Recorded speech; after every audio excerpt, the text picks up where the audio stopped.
January 15th, 2008. Tom Cruise's eyes burn with religious fervor as he declares, Scientologists are the only ones who can save humanity. 9 million people watch the leaked video in 4 hours. Then it vanishes. The Church of Scientology issues legal threats, forcing YouTube to comply. But the video resurfaces on 17 sites. Because here's what Scientology didn't understand. You can't delete something from the internet. You can only make it stronger. Then something nobody expects happens. Some basement-dwelling trolls from 4chan post a video that changes everything.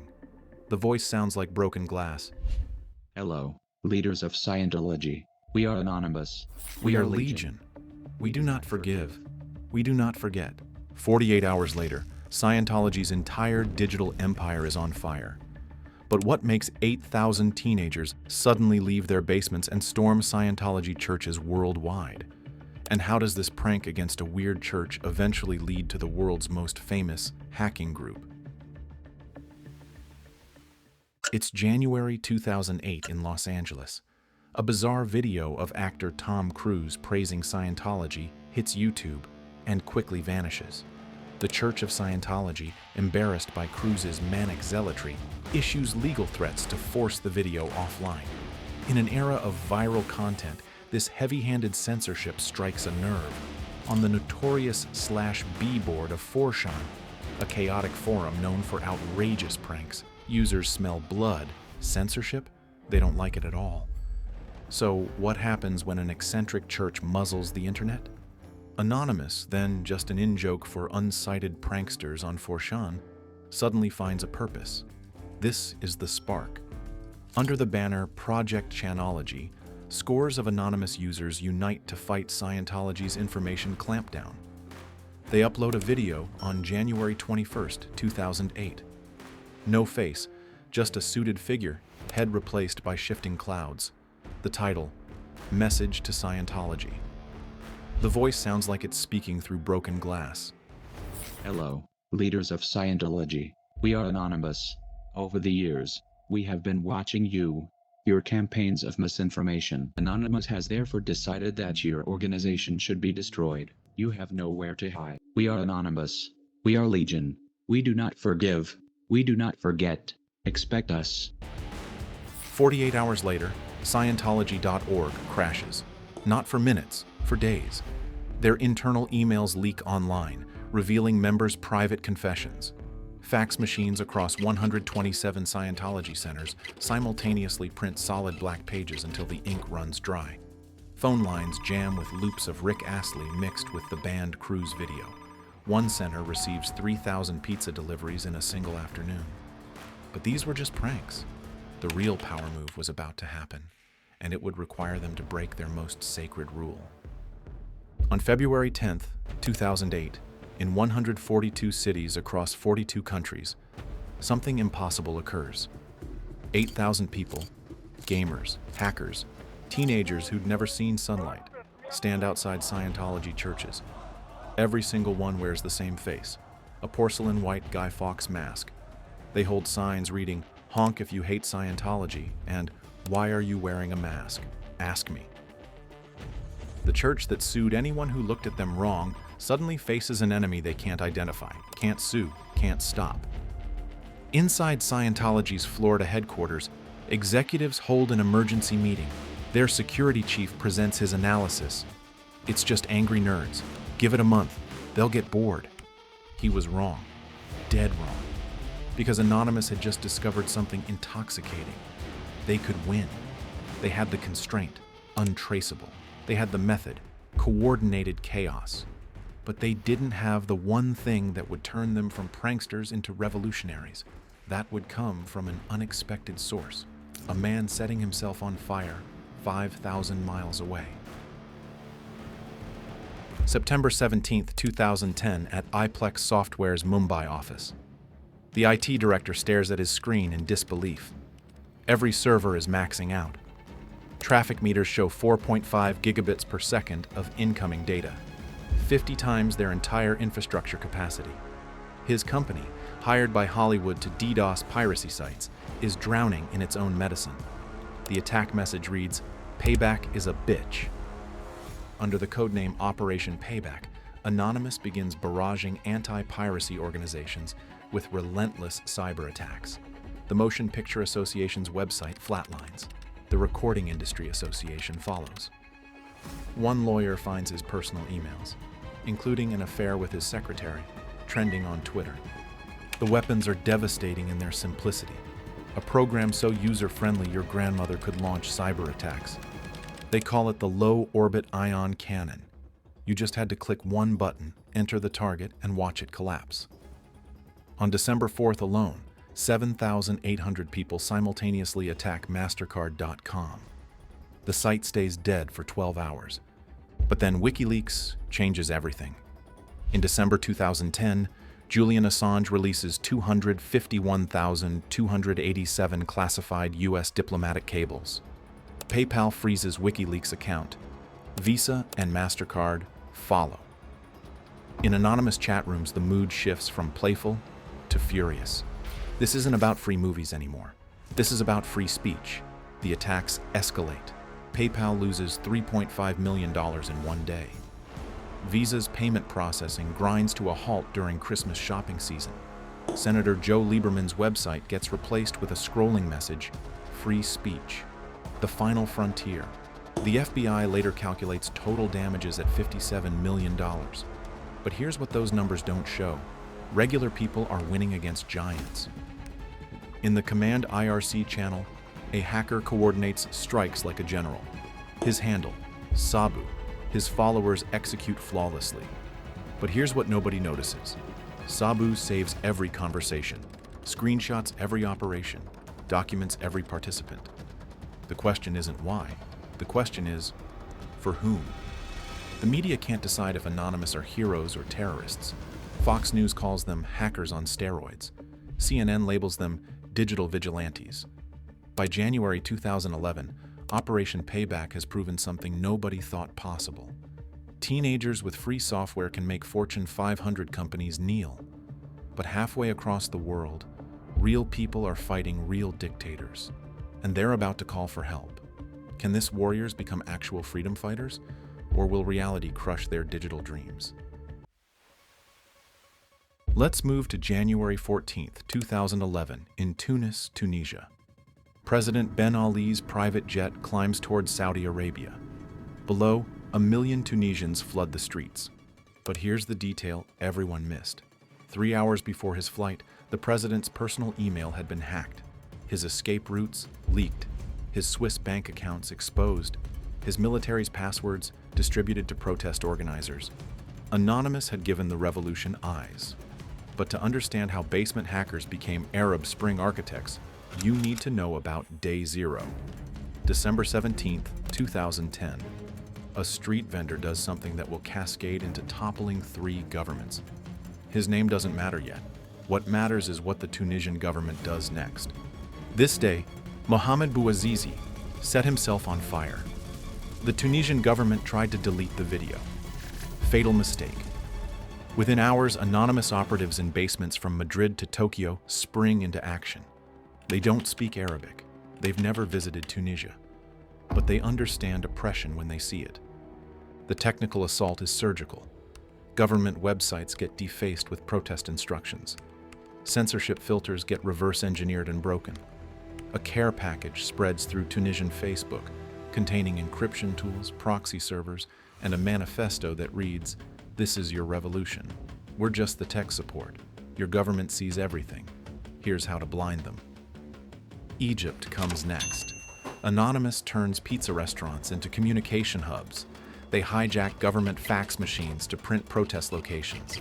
When Egyptian state TV claims all is calm, Anonymous hacks the broadcast to show Tahrir Square's real footage. 2 million people demanding freedom.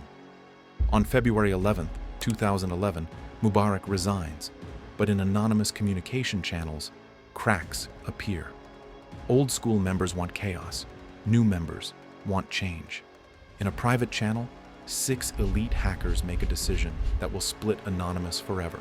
They create LulzSec, Lulz Security, with one goal: burn everything for the laughs. Their leader, Sabu, their motto, laughing at your security since 2011. For 50 days, LulzSec terrorizes the internet. They hack Sony and release 77 million passwords. They deface PBS and post a fake story about Tupac being alive.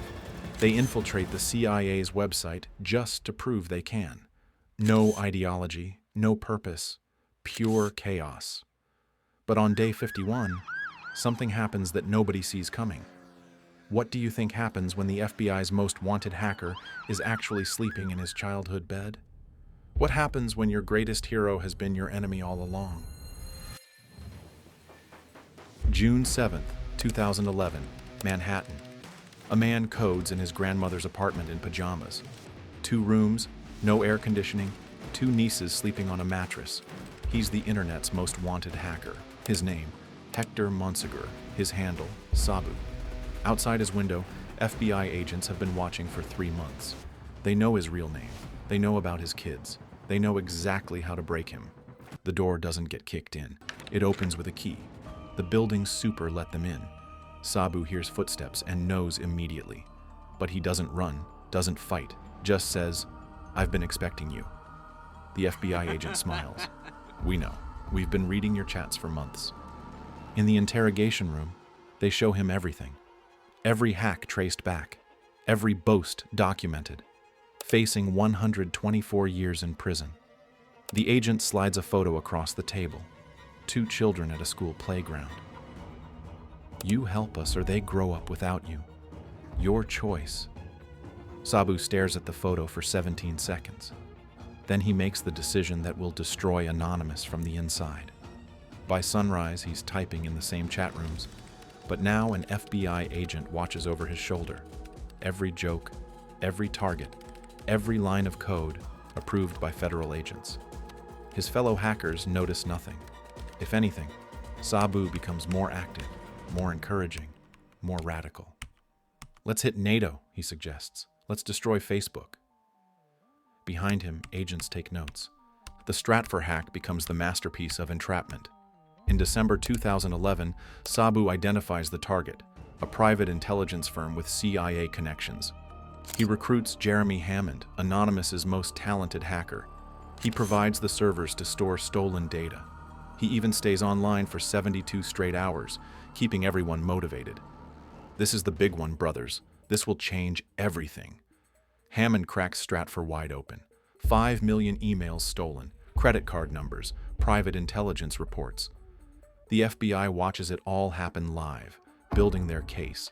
Hammond thinks he's exposing corruption. He's actually signing his confession. On March 6, 2012, coordinated raids hit Chicago, London, Dublin, and New York simultaneously. Hammond wakes to flashbang grenades. Topiary gets arrested mid-tweet. Kayla's equipment gets seized before she can wipe it. In total, the FBI bags 25 hackers across 3 countries. But the real shock comes later when the FBI unseals court documents revealing the truth. Sabu has been a federal informant for 8 months. The anonymous world implodes. Sabu is a Fed, floods every channel. Some refuse to believe it. Others post his real address, his photo, his kids' names. Jeremy Hammond gets 10 years, the maximum sentence possible under his plea deal. At his sentencing, he stares directly at Sabu, who's testifying via video link. "You were my brother," Hammond says. "You were the one person I trusted." Sabu looks away. Later, the FBI reveals Sabu helped convict over 300 hackers worldwide. His handler calls him the most productive informant in cybercrime history. After this, Anonymous never recovers. Membership drops 90% within 6 months. Operations cease. The IRC channels that once buzzed with revolution go silent. By 2015, Anonymous is a ghost story. Old hackers tell tales of the glory days to newcomers who don't believe them. The dream is over. Or is it? What happens when a new generation discovers the mask? What happens when the world gives them a reason to wear it? It's May 28, 2020, and Minneapolis is burning. A 17-year-old named Darnella Frazier uploads a video, 9 minutes and 29 seconds of a police officer kneeling on George Floyd's neck. Within 3 hours, 12 million views. Within 6 hours, a video response appears. A figure in a Guy Fawkes mask addresses the Minneapolis Police Department. "Officers, we have your passwords, your emails, your home addresses. You killed George Floyd. Now we kill your secrets." Here's what nobody expected. Gen Z had discovered Anonymous. Not the real Anonymous, those hackers were in prison or hiding. But the idea of Anonymous, the aesthetic, the power of the mask. TikTok explodes with anonymous content. Twitter accounts claiming the name gained 6 million followers overnight. The hashtag #anonymous gets 40 billion impressions in 72 hours. Real things start happening.